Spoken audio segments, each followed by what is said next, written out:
자, 66번입니다. 66번. 명목 GDP와 명목 GNI에 대한 설명으로 옳은 것은 이죠. 그래서 명목과 실질을 할 때 좀 다양하게 쓸 수 있는데요. 기본적으로 명목과 실질은 명목 GDP, 실질 GDP 이런 거 할 때는 물가 수준을 고려하는 거잖아요. 근데 여기서는 이 국내 총생산의 명목이라는 것은 이제 해외 부분이 고려되지 않았다? 뭐 이런 개념이에요.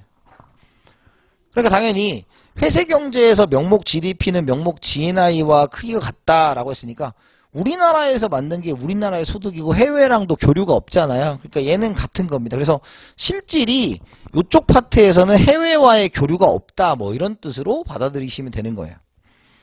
자, 그 다음에 두 번째. 한국인이 해외에서 벌어들인 요소소득이 외국인이 한국에서 벌어들인 요소소득보다 큰 경우에 명목 GDP가 명목 GNI보다 크다 그랬어요. 그럼 이제 우리가 이제 외국이 들어갔으니까 근데 이제 보시면 이런 논리죠. GDP, GNP인데 얘를 이제 바꿔서 GNI로 바꿔 쓸 거란 말이에요. 그런데 지금 보니까 한국인이 해외에서 벌어들인 요소소득은 어디가 됩니까? 우리가 A가 되겠죠. 얘를 A라고 하면. 우리나라 사람이면서 우리나라 영토는 아니에요. 이런 뜻이죠. 그 다음에 외국인이 한국에서 벌어들였다. 외국인이 한국에서 벌어들였다는 것은 뭐 B종 되겠죠. 그러면 당연히 GDP가 크겠어? GNP가 크겠어요? 우리가 얘가 더 크다며. 그러니까 얘 GNI 쪽이 훨씬 더 커야 된다라는 걸 알 수가 있죠. 틀렸다. 3번. 외국인이 한국에서 벌어들인 근로소득은 한국의 GDP다. 아, 이건 그냥 줬잖아. 외국인이 한국에서 벌어들였으니까 한국에서니까 한국의 GDP에 포함된다죠. 네 번째. 한국인이 해외에서 벌어들인 이자 수입은 한국의 GDP다. 이자 수입은 GDP에 들어가지도 않을 뿐더러 왜 자본이득이니까. 그리고 한국에서 번 것도 아니에요. 그렇기 때문에 틀렸다. 정답은 기업과 디귿인 2번이다. 그래서 요거는 조금 더 복잡하게 내는 경우에는 그 회계사 같은 경우 좀 내는데 여기서의 명목과 실질은 국제거래가 됐느냐 안 됐느냐로 구분하는 거다. 그 정도를 기억해 두시면 좋을 것 같습니다. 그래서 정답은 2번 처리가 되었어요. 2번 처리가 되었다.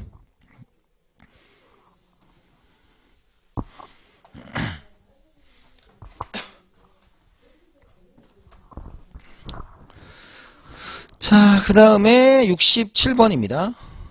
경제 내 생산 가능 인구가 5천만 명, 실업자가 500만 명, 그리고 취업자가 2천만 명으로 파악되었다. 이 경제의 경제활동 참가율과 고용률은 아주 기본적이지만 엄청 잘 나오는 시험 문제입니다. 얘도. 그럼 요거 할 때는 항상 뭐라고 했어요? 생산 가능 인구는 경제활동 인구, 비경제활동 인구, 그 다음에 취업자, 실업자 이렇게 나눠주면 좋다라고 말씀드렸죠. 그래서 1,000만 명은 뺄게요. 그러면 지금 생산 가능 인구가 얼마다? 5천만 명이다. 실업자가 500만 명이다. 취업자가 2천만 명이다. 그럼 얘가 2,500만 명이고 더해서 5천만 명이 나와야 되니까 얘는 2,500만 명이다. 이렇게 보시는 거죠. 그러면 2번에 먼저 경제활동 참가율은 생산가능 인구분의 경제활동 인구 곱하기 100이니까 생산가능 인구 5천만 명 얘가 2,500만 명이니까 50%다 이렇게 할 수가 있고요. 그 다음에 고용률이죠. 고용률은 생산가능 인구분의 취업자 곱하기 100입니다. 그래서 생산가능 인구 5천만 명, 취업자가 2천만 명이니까 얘는 40%다. 끝. 50, 40. 정답은 1번이다. 이 공식 안 해오시면 문제 못 푸는 거예요. 그냥 엄청 잘 나오고 이건 응용도 돼야 되고 하니까 반드시 기억해둘 주제이다. 이렇게 말씀드릴 수가 있습니다. 그래서 요 표 그리는 거 항상 명심하셔서 하시면 좋을 것 같아요.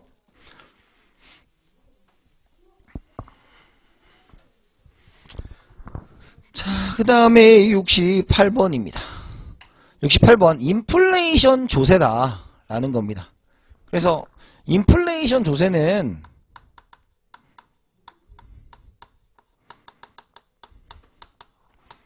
어떤 거냐면 인플레이션을 정부가 발생시킵니다.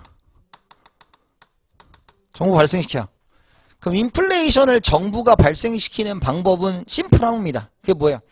통화를 증발이 햇볕이 쨍쨍 이게 아니고요. 추가 발행이라고 하는 거. 그걸 시뇨리지 효과라고 합니다. 그래서 화폐를 발행하면 돈이 흔해지겠죠. 돈이 흔해져요. 그럼 돈이 흔해지면 어떻게 됩니까? 인플레이션이 발생한다 라는 거죠. 왜? 1,000원 주고 사던 거 2,000원, 3,000원 주고 사는 것이 인플레이션이니까요. 그러면 우리가 인플레이션이 발생하면 채권자와 채무자 중에서 채무자 중에서 누가 유리해지느냐라고 했을 때 얘가 불리해지고 얘가 유리해집니다. 그런데 지금 이걸 왜 발생시키냐라는 것은 채무자, 즉 정부의 부채가 있던 정부 부채가 어떻게 됩니까? 부채가 감소한 효과를 가져오죠. 즉 인플레이션을 통해서 채권자인 국민을 불리하게 만들고 채무자인 정부가 유리해짐으로써 국민들에게 세금을 거둔 것과 마찬가지다. 이걸 우리가 인플레이션 조세다. 이렇게 표현을 합니다. 인플레이션 조세다. 그죠? 그래서 1번 물가가 상승함에 따라 납세자들이 더 높은 세율 등급을 적용받아 납부하는 소득세다. 쓸데없는 얘기고. 그래서 2번 물가가 상승함에 따라 경제 주체가 보유하고 있는 통화의 실질 가치는 하락하겠죠. 돈의 가치가 떨어지는 게 인플레이션이니까요. 그 다음에 세 번째 세율이 인상됨에 따라 인플레이션율이 상승한다. 세율이 인상되는 거랑 상관없고요. 네 번째, 정부가 정부 채권을 시중 금융기관으로 매입함으로써 발생할 이자 하락으로 인한 금융자산의 가격 하락이다. 뭐 이런 게 아니고. 5번, 정부가 통화량을 증가시켜 재정자금을 조달할 때 이렇게 발생하는 거죠. 그래서 이런 뜻 정도 기억하시면 되고, 인플레이션은 정부가 인플레이션을 발생시켜서 채무자로서 유리해지는 것이다. 이 정도 기억해 두시면 됩니다. 시뇨리지까지 화폐 통화의 증발. 햇빛이 쨍쨍 아니에요. 그래서 여러분들 이게 그런 경제학적인 용어들 있잖아. 구축 효과. 그러면 구축 뭐 세우는 게 아니라 축구입니다. 축구 발로차 효과. 너 의미 없어 발로 차 이겁니다. 그래서 그런 것들 경제학에서만 쓰는 거고, 특히 이제 문제를 내시는 분이 이제 나이가 좀 있으시냐 아니냐에 따라서 용어가 조금 달라요. 용어가 좀 달라요. 그러니까 한자 많이 쓰시는 분들이 내기. 근데 뭐 요즘은 또 그렇지도 않은 것 같고요. 그러니까 지금 벌써 이게 2012년 문제니까 엄청 오래된 거잖아요. 그때 여러분들이 감정평가서 공부할 거라고 생각도 안 했을 거 아닙니까? 사람 일은 모르잖아요. 자, 그 다음에 이런 문제가 있죠. 다음은 폐쇄경제 모형에서 생산물 시장과 화폐 시장을 동시에 균형시키는 물가 수준은입니다.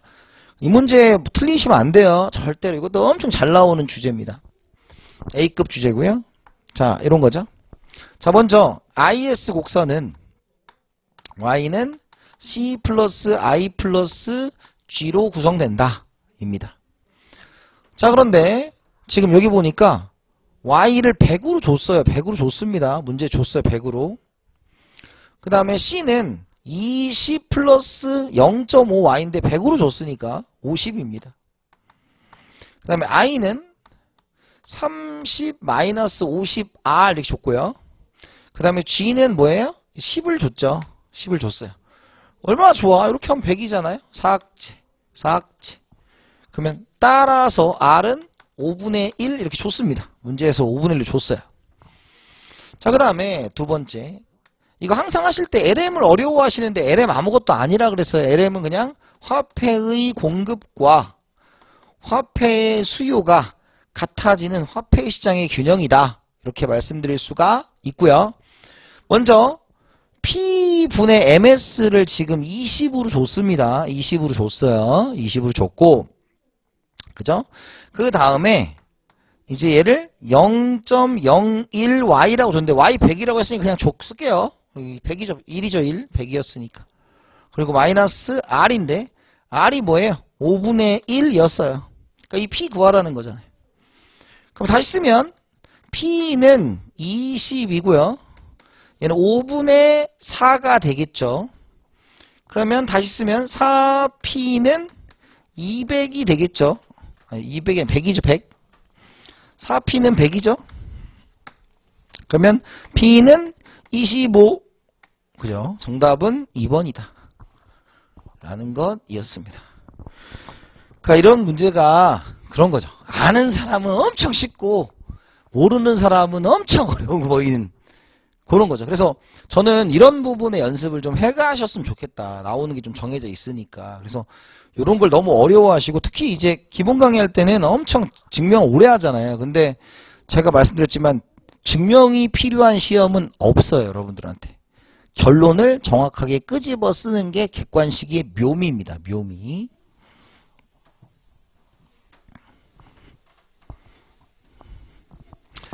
그 다음에 70번이에요. 70번.